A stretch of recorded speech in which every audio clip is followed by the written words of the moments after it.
One welcome back to my channel. तो हमने जो लास्ट वीडियो हमने करी है उसमें हमने ट्रिग्नोमेट्री बेसिक ट्रिग्नोमेट्री के बारे में डिस्कशन किया था। कुछ स्पेसिफिक एंगल्स पर उन वैल्यूज़ को कैलकुलेट किया था हमने ट्रिग्नोमेट्रिक रेशियोज़ की।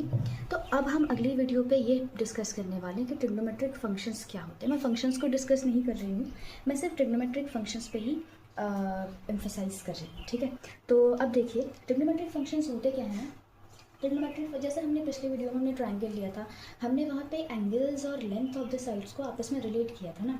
तो वैसे ही होता है यहाँ पर भी। ट्रिग्नोमेट्रिक फंक्शंस क्या करते हैं, इसको जो ऐसा फंक्शन जो कि एंगल्स को और जो साइड्स होती हैं ट्रायंगल की उनको आपस में रिलेट कर देते हैं, तो उन फंक्शंस को हम ट्रिग्नोमेट्रिक फंक्शंस कहते हैं। ठीक है, तो प्राइमरीली ये किस पे डिफाइंड होता है, राइट एंगल ट्रायंगल पे डिफाइंड रहता है। अब अभी तक का हमने क्या किया था, अभी तक का बेसिकली हमने क्या किया था, हमने एक ट्रायंगल लिया था, उस पर एक्यूट एंगल्स पर चीज़ों को हम डिफाइन कर रहे थे। तो अब हम एक्यूट एंगल से आगे चलेंगे, हम अब सारे रियल नंबर्स के लिए काम करेंगे। और हम क्या कर रहे हैं, हम ना बेसिकली उस वो जो ट्रायंगल हमने यूज़ किया था उस ट्रायंगल को इस यूनिट सर्कल के अंदर हम एडजस्ट करने वाले हैं या रखने वाले हैं। और फिर हम कोशिश करेंगे कि हम जितने भी रियल नंबर्स होंगे, ये मेरी जो एक्स एक्सिस और वाई एक्सिस होने वाली है, जितने भी रियल नंबर्स इस पर आएंगे उसके लिए वैल्यूज़ हम कैसे कैलकुलेट कर सकते हैं वो हम इस वीडियो में हम डिस्कस करेंगे। तो अब ट्रिग्नोमेट्रिक रेशियोज और ट्रिग्नोमेट्रिक फंक्शंस के लिए अगर हम डिफरेंस देखें तो ट्रिग्नोमेट्रिक रेशियोज में हम सिर्फ सिंगल राइट ट्रायंगल देख रहे थे, बस हो गया, इतना ही काम कर रहे थे हम उसमें, है ना। वहाँ पर बेसिकली हम फ्रैक्शन की बात कर रहे थे कि P/H होगा, ऐसे हम निकालने की कोशिश कर रहे थे। अब ट्रिग्नोमेट्रिक फंक्शन क्या होता है, वो एक कंसिस्टेंट रिलेशनशिप को बताते हैं किसी भी एंगल का। ठीक है, तो अब इस वीडियो में हम यही डिस्कस करने वाले हैं। तो आगे बढ़ते हैं अपनी वीडियो पे। तो सबसे पहले मैं क्या कर रही हूँ ना, मैं यहाँ पे ये जो पहले इसको डिफाइन कर देती हूँ मैं, ये मैंने यूनिट सर्कल बनाया हुआ है। अब यूनिट सर्कल क्या होता है, यूनिट सर्कल मतलब जिसकी रेडियस 1 होती है उसे हम यूनिट सर्कल कहते हैं। ठीक है, तो ये मेरा यूनिट सर्कल है। अब यूनिट सर्कल होगा, इसकी रेडियस 1 होगी, तो ये वाला जो पॉइंट होगा वो 1,0 होगा। मतलब यहाँ पे ये जो पॉइंट आ रहा होगा एक्स एक्सिस पे, ये 1 आ रहा होगा, तभी तो इसकी रेडियस 1 होगी ना। तो ये जो पॉइंट होगा इसे 1,0 लिखा जा सकता है। ये क्योंकि वाई एक्सिस पे ये दूसरा पॉइंट है तो इस पॉइंट को हम 0,1 लिख सकते हैं। फिर ये जो तीसरा पॉइंट आ रहा है ये नेगेटिव एक्स एक्सिस पे आ रहा है तो उसको -1,0 लिखते हैं, क्योंकि हमारे कोऑर्डिनेट x, y होते हैं ना, उसके हिसाब से। और फिर ये वाला जो लास्ट वाला पॉइंट है, चौथा वाला पॉइंट, ये नेगेटिव वाई एक्सिस पे, तो उसको हम 0,-1 लिख सकते हैं। तो ये हुई यूनिट सर्कल की बात। यूनिट सर्कल मैंने कैसे बनाया है, क्या क्या चीज़ें मैंने इस पर रखी हुई है। तो अब हम यहाँ पे क्या करते हैं, सबसे पहले मैं एक पॉइंट ले लेती हूँ, पॉइंट सपोज P, जिसके जो कोऑर्डिनेट्स है वो A, B है। मुझे नहीं पता इसके कोऑर्डिनेट्स क्या हैं, तो हम सपोज कर लेते हैं कि जो उसके पॉइंट्स आ रहे हैं वो A, B आ रहे हैं। अब मैं इस OP को ज्वाइन कर रही हूँ। ठीक है, मैंने OP को ज्वाइन किया। अब हमें ये पता है ना, क्योंकि यूनिट सर्कल है तो हम रेडियस कहीं से भी बनाएं, रेडियस तो 1 यूनिट ही आनी है, तो ये 1 यूनिट इसकी लेंथ हुई। अच्छा, अब ये जो पॉइंट A, B होंगे ये लाई कहाँ करेंगे। अब अगर मैं इस पॉइंट P से एक परपेंडिकुलर ड्रॉ कर दूँ इस पर PM, सपोज मैं इस पॉइंट को A कंसिडर कर लेती हूँ, इस पॉइंट को B, इसको C, और लेट से ये वाला पॉइंट मेरा D है। ठीक है, तो मैंने यहाँ पे एक परपेंडिकुलर ड्रॉ की है PM किसके ऊपर, OX के ऊपर, या OA भी कह सकते हैं, इसके ऊपर हमने परपेंडिकुलर ड्रॉ करी है। तो ये 90 डिग्री का एंगल होगा। ठीक है, ये एंगल कुछ भी हो सकता है, हम मान लेते हैं ये एंगल जो है X है। ठीक है, ये एंगल X है और हमने इस एंगल को इस तरीके से बनाया हुआ है ना, ये जो एंगल हमने लिया। अच्छा, यहाँ पर हम एंगल्स को रेडियंस में लेंगे, डिग्री में हम नहीं बात कर रहे हैं एंगल्स के बारे में। ठीक है, अब रेडियंस क्या होते हैं, जैसे मेरे पास ये है, ये मेरे पास कार्टेशियन प्लेन है, तो मैंने क्या किया है ना, मुझे पता है कि यहाँ से यहाँ तक का जो एंगल होता है वो 180 डिग्री होता है। अब ये जो 180 डिग्री होता है ना, इसी को अगर हम रेडियंस में लिखना चाहें तो 180 डिग्री इज इक्वल टू होता है पाई रेडियंस। ठीक है, 180 degree is equal to pi radians, तो 360 कितना हो जाएगा, 2 pi radians, and so on, हम ऐसे डिफाइन कर सकते हैं। ठीक है, तो हम यहाँ पे जो एंगल ले रहे हैं, जो मैंने x यहाँ पे लिया है, ये रेडियंस में है, और हमने इसको इस तरीके से बनाया है कि ये जो यहाँ पे लेंथ आएगी ना, वो भी कैसी आएगी, इसकी जो लेंथ होगी वो x ही होगी। हाँ, तो हमने इसकी लेंथ x मानी है। अब ये दोनों x कैसे हो सकते हैं, इसको हम ऐसे समझ सकते हैं ना कि जो रेडियन मेजर्स होते हैं एंगल के वो रियल नंबर्स ही होते हैं, या हम ऐसा कह सकते हैं कि जो रेडियन मेजर एंगल्स का आता है वो बेसिकली रियल नंबर्स ही होते हैं। तो हमने इसको इस तरीके से बनाया हुआ है। अब हम आगे को डिस्कस करते हैं। अब यहाँ पे होता क्या है ना, अब जैसे हमने उस ट्रायंगल पे फोकस किया था पिछली वाले, मैं फिर से इस ट्रायंगल, जो राइट एंगल ट्रायंगल मेरा PMO यहाँ पे बना हुआ है, अगर मुझे यहाँ पे साइन ऑफ x निकालना होता, मेरे पास थीटा आपकी बार x है ना, तो साइन ऑफ x निकालना होता तो रेशियो तो मेरे पास परपेंडिकुलर अपॉन हाइपोटेनस होता था, है ना। तो परपेंडिकुलर मेरा यहाँ पे क्या है, परपेंडिकुलर मेरा यहाँ पे है PM और हाइपोटेनस मेरा यहाँ पे क्या है OP। अच्छा, अब यहाँ देखिए हम क्या कह सकते हैं, अगर ये पॉइंट मेरा P जो है वो A, B है, तो A का मतलब क्या होता है एक्स कोऑर्डिनेट, मतलब यहाँ पे जो एक्स कोऑर्डिनेट बना होगा उसकी लेंथ तो A रही होगी, और ये जो B होता है वो Y कोऑर्डिनेट, तो जो B कोऑर्डिनेट होगा उसकी लेंथ क्या रही होगी, Y रही होगी। अब हम वापस अपने एंगल पे चलते हैं, ये इस पे साइन एक्स पे। तो साइन एक्स जो है PM/OP है, तो PM को हम क्या लिख सकते हैं, PM की लेंथ कितनी है B, तो उसको B लिखा जा सकता है, अपॉन ये हो गया 1। वैसे ही जो मेरा यहाँ से अगर मैं cos x को डिफाइन करूँ या cos x को निकालूँ, तो cos का रेशियो होता है B/H, तो B बेस क्या है यहाँ पर OM और हाइपोटेनस क्या है OP। ठीक है, तो OM जो है A आ गया और हाइपोटेनस क्या आ गया, 1 आ गया। इसका मतलब ये तो B के इक्वल ही हुआ और ये किसके इक्वल हुआ, ये A के इक्वल ही हुआ। तो क्या हम ऐसा कह सकते हैं कि जो साइन एक्स होता है वो बेसिकली एक्स कोऑर्डिनेट ही होता है, एक्स कोऑर्डिनेट ही होता है, और जो कॉस होता है, सॉरी साइन जो होता है वाई कोऑर्डिनेट होता है, और कॉस जो होता है वो क्या होता है, वो एक्स कोऑर्डिनेट होता है। हम ऐसा कह सकते हैं क्या? हाँ, तो बेसिकली हुआ क्या है, ये जो पॉइंट मेरे यहाँ पे इस यूनिट सर्कल में जो भी हम पॉइंट्स ले रहे होंगे, वहाँ पे हर जगह जो एक्स कोऑर्डिनेट होगा वो कॉस को दिखा रहा होगा, और जो y कोऑर्डिनेट होगा वो साइन को रिप्रेजेंट कर रहा होगा। ठीक है, तो अब यहाँ पे हम यहाँ पे ऐसा भी कह सकते हैं कि जो cos x और sin x है वो फैंसी नेम्स हैं, जो कोऑर्डिनेट हमने P लिया हुआ या पॉइंट हमने जो P लिया हुआ, फैंसी नेम्स हमने x और y कोऑर्डिनेट्स को दे दिए हैं। तो आपको ये बात समझ में आ गई होगी कि sin x और cos x कैसे y और x कोऑर्डिनेट माने जाते हैं या ऐसे कैसे है ये। ठीक है, अब हम क्या करते हैं, हमने जैसे पिछली वीडियो में हमने क्या किया था, हमने वैल्यूज़ को कैलकुलेट किया था 0 पर, 30 पर, 45, 60, 90 पे। तो अब हम क्या कर रहे हैं ना, अब हम यहाँ से हमें ये पता है कि 0 डिग्री तो 0 ही रहने वाला है, रेडियन लें या वैसे लें तो 0 तो 0 ही रहेगा। ठीक है, 90 कितना हो जाएगा, 90 को हम π/2 लिख सकते हैं ना, और 180 को हम क्या लिख सकते हैं, 180 को हम पाई लिख सकते हैं, 180 = पाई रेडियंस हमने पहले भी किया हुआ था। वैसे ही अगर हमें 270 डिग्री को लिखना है तो 270 को हम क्या लिख सकते हैं, 3π/2 लिख सकते हैं, और 360 जो मेरा होगा उसको लिखा जा सकता है 2π। ये बातें हमें पता होनी चाहिए रेडियन मेजर के हिसाब से और डिग्री मेजर के हिसाब से। ठीक है, अब तो हम आगे बढ़ते हैं, आगे जो है अब आगे हम वैल्यूज़ को कैलकुलेट करते हैं, जैसे हमने, तो अब हम क्या करते हैं, अब हम वैल्यूज़ को कैलकुलेट करते हैं जैसे हमने स्पेसिफिक एंगल्स पे की थी वैसे ही करेंगे, लेकिन अब हम रेशियोज़ का यूज़ नहीं करेंगे, अब हम यूनिट सर्कल को देखते हुए वैल्यूज़ को फाइंड आउट करने की कोशिश करते हैं। तो मुझे अगर यहाँ पे sin 0 निकालना है, तो sin 0 कहाँ लाई करेगा, sin 0 इस लाइन पर लाई करेगा, इस लाइन पे। और अभी हमने कहा कि जो y कोऑर्डिनेट है वो साइन को दिखाएगा और x कोऑर्डिनेट जो मेरा होगा वो cos को दिखाएगा, है ना।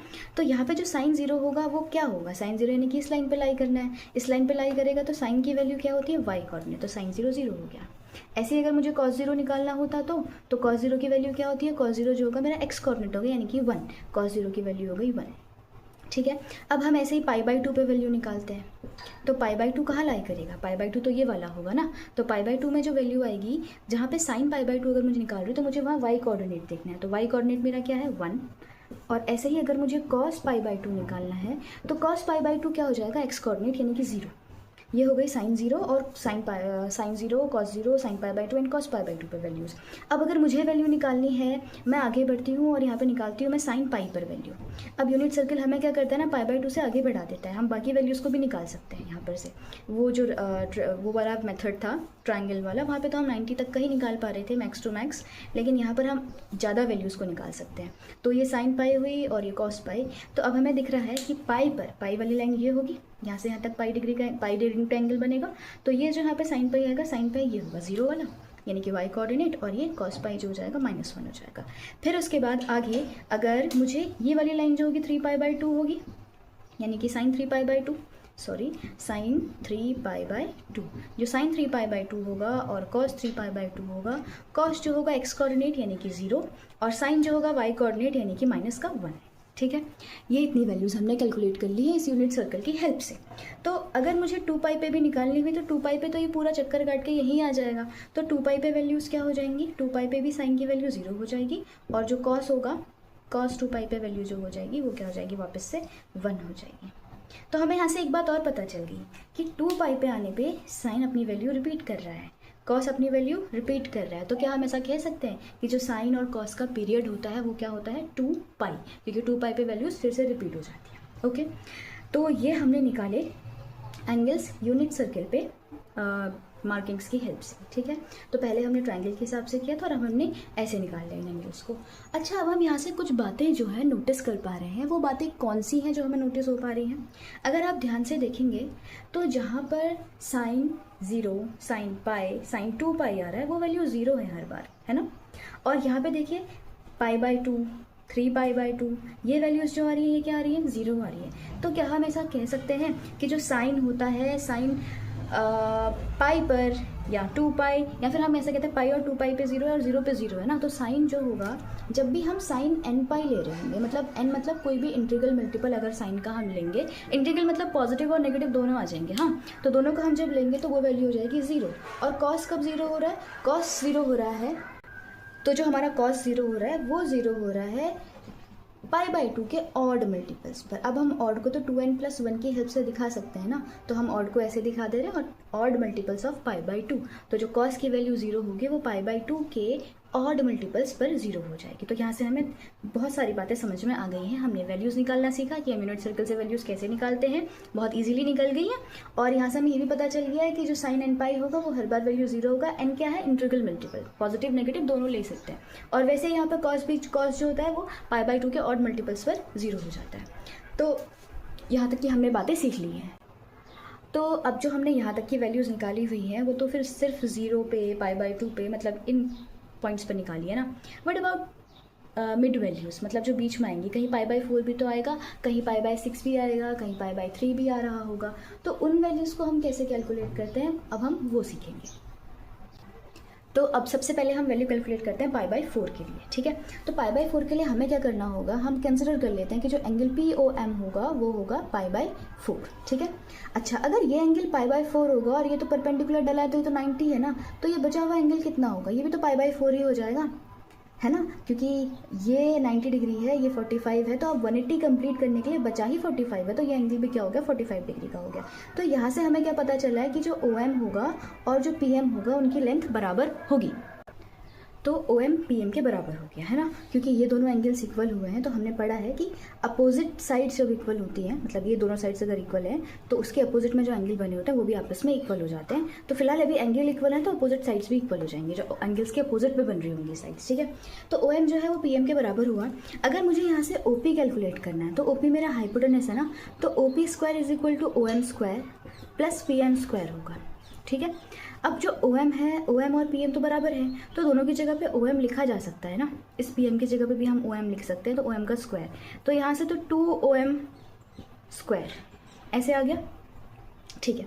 अब हम आगे बढ़ते हैं। अब ये जो OP मेरा है, OP तो 1 यूनिट है क्योंकि मैंने यूनिट सर्किल लिया हुआ है, तो OP 1 है, तो ये क्या होगा, यहाँ से OM जो बचेगा OM², ये 2 यहाँ आ जाएगा। अब मुझे OM² नहीं चाहिए, मुझे OM ही चाहिए, तो OM यहाँ से क्या आ जाएगा? 1/2, ठीक है। प्लस माइनस का हम यहाँ पे वो नहीं करेंगे, हम प्लस में ही लेंगे। OM जो आ जाएगा मेरा 1/2 आ जाएगा, मतलब OM की लेंथ यहाँ से 1/2 हो गई। अगर OM 1/2 है तो PM भी 1/2 है फिर, तो मतलब यहाँ से हम ऐसा कह सकते हैं कि जो OM और PM दोनों आए हैं वो दोनों क्या आए हैं? 1/2, ठीक है। तो अब हम यहाँ से कैलकुलेट करने की कोशिश करते हैं। अगर OM और PM मेरे निकल गए हैं तो अब मेरा यहाँ से x और y कोऑर्डिनेट मिल गया ना मुझे, तो जो OM है वो x कोऑर्डिनेट है, यानी कि वो भी 1/2 और PM भी 1/2। तो इसका मतलब क्या हुआ, मैंने कुछ गलत लिख दिया आई थिंक, यहाँ पे ये जो वैल्यू आएगी इधर मैंने गलत लिख दिया है, ये भी गलत हो गया फिर। तो यहाँ पे जो OM आएगा OM² + OM², तो ये तो 2OM² होना था ना, ये जो चीज़ है वो 2OM² होनी थी। तो ये जब 2 वहाँ जाएगा और हम यहाँ से स्क्वायर रूट हटाएंगे तो प्लस माइनस की बात ही नहीं आ रही है। यहाँ पे ये जो होगा OM जो मेरा हो जाएगा वो हो जाएगा 1/√2, सॉरी, तो ये जो दोनों वैल्यूज़ आएंगी 1/√2 आएगी, गलत लिख दिया था मैंने। तो मेरे पास x कोऑर्डिनेट भी 1/√2 है और y कोऑर्डिनेट भी 1/√2 है। तो यहाँ से क्या हो जाएगा, मेरा जो cos, यहाँ से हम डायरेक्टली कह सकते हैं कि जो cos π/4 होगा और जो sin π/4 होगा, उन दोनों की ही वैल्यूज़ जो होंगी वो 1/√2 और 1/√2 हो जाएगा, ठीक है। तो ये हम ऐसे कैलकुलेट करते हैं π/4 पे वैल्यू sin और cos की।